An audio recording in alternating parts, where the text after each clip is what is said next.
What's up, everybody? Welcome to another episode of Movie Resurrection Review. Today, we're going to be talking about Just One of the Guys. Okay, Just One of the Guys. You want to read the plot this time? Or you want me to do it? Pretty much we got this high school girl, Terry Griffith.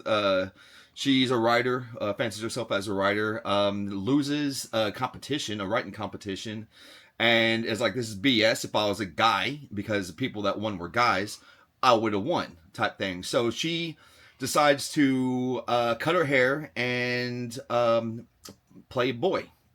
And enroll in another high school. Yeah. So written by Dennis Feldman and Jeff Franklin, directed by Lisa Gottlieb. Gottlieb. The This release movie- date was April 1985. The budget was $5 million. They had a $5 million budget.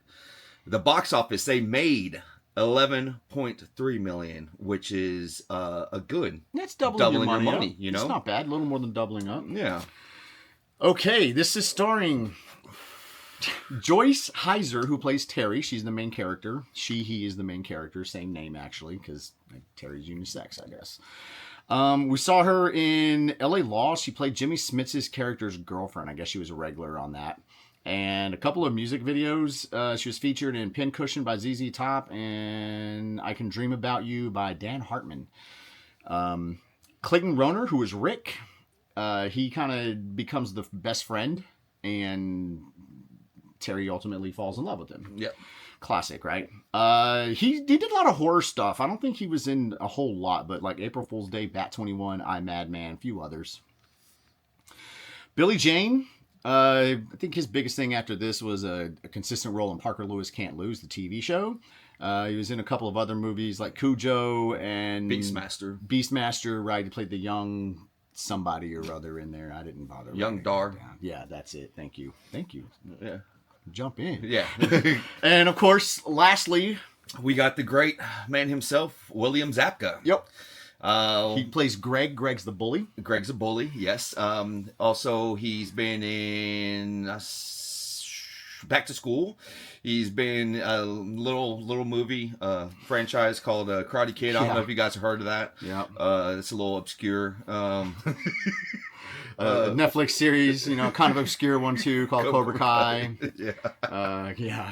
He was in National Lampoon's European Vacation. Yes, he played Audrey's boyfriend. Yeah, Audrey's boyfriend. Amongst other things, a bunch of B movies after, between all that. Hot Tub Time Machine, he had a cameo in and whatnot. Yes. We could talk William Zabka all day long, honestly. You know we can. I know. So the movie, like we said, Terry loses a writing competition. She thinks it's because she's a girl. She decides, I'm going to do this little experiment and I'm going to prove I'm going to become a boy. I'm going to go to a different high school and I'm going to enter a writing competition there and I'm going to win it. So she thinks. She never for a minute thought that maybe she's just not that good enough to win. Subpar, right.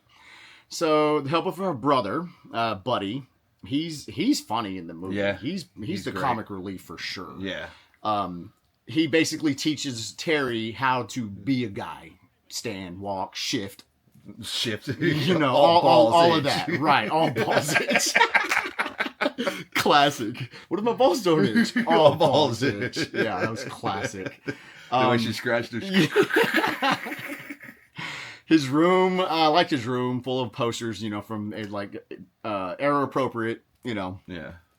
I knew people who had rooms like that when we were kids. Our cousin had a room wall to wall with Slayer and Megadeth and Metallica posters and AC/DC and Poison and you name it. Anyways, so she goes to school. Of course, new kid, getting bullied a little bit. By William Zabka's character. What does he say? Pussy toss for distance. Yeah. He's doing the curls. What's that one? Yeah. So Terry befriends Rick and, they just kind of, they become best friends. And the entire movie, she's trying to hide the fact that she is a girl from people. And even getting into awkward situations where they're playing basketball in gym and the coach is calling shirts and skins. She gets called for skins So she obviously can't, do that because boobs. She fakes a stomach ache. Fakes a stomach ache, right? And he goes, when you're the bottom line, you got one choice. What are you gonna do? Go to the nurse. Go to the nurse. Because no. Oh my gosh, yeah. So the movie is chock full of things like that, and then of course there's another girl who gets a crush on him. So she's got to try to balance that now, and it's these classic like, okay, I can't let anybody know what's going on here kind of deals. Right. You want to add to that? Oh no, that's pretty good. Pretty good. Not bad. Yeah. So, let's get into the good and the bad and the ugly on this. So the good. The wardrobe. Wardrobe was good. The style storyline is great. The wardrobe it was very, it was a modern day movie. So being that it was filmed in the 80s, you can watch this and go, that was filmed in the 80s. Right. So the wardrobe, they nailed it. It was just the fashion at the time, I guess. So good job there. The storyline was real good. It's a good movie. Which we just went over. Yeah. I don't know if something like that had been done at the time. I can't really think of an example where... Yentl. Did they do that in Yentl? I think she Barbara Streisand, got dressed up as a dude. Okay. For what reason? I don't know. Was she trying to pull the wool over people's eyes? I don't know what the reason. I've never seen Yentl. I just know that much of it. Okay. So maybe Yentl? Maybe Yentl. I hate to give her credit, but... Is there anything more current after that? Ladybugs, where Jonathan Brandis dressed up as a woman, actually. Oh, okay. Right? Right. So think something in that kind of vein with, like the shenanigans that are going on or whatever.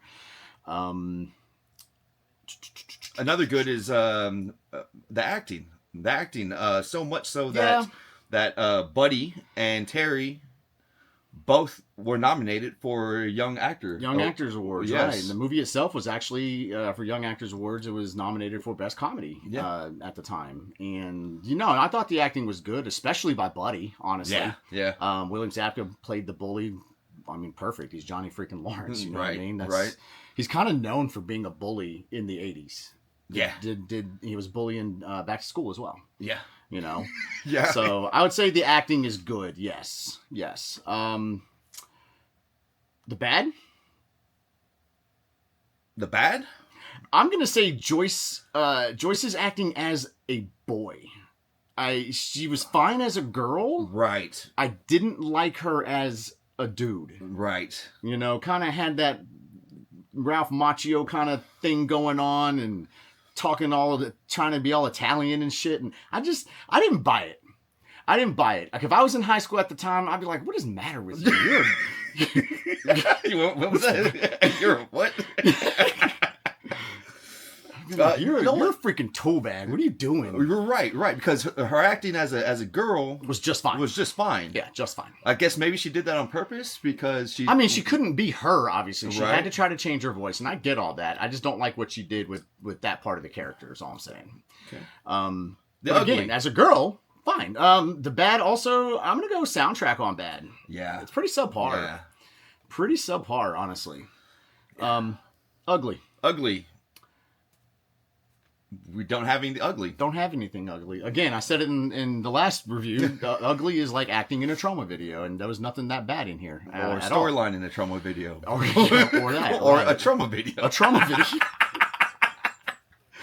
I actually do like trauma. That's some funny. of them. Toxic Avengers is great, But anyways, so now we can go with the tomato meter.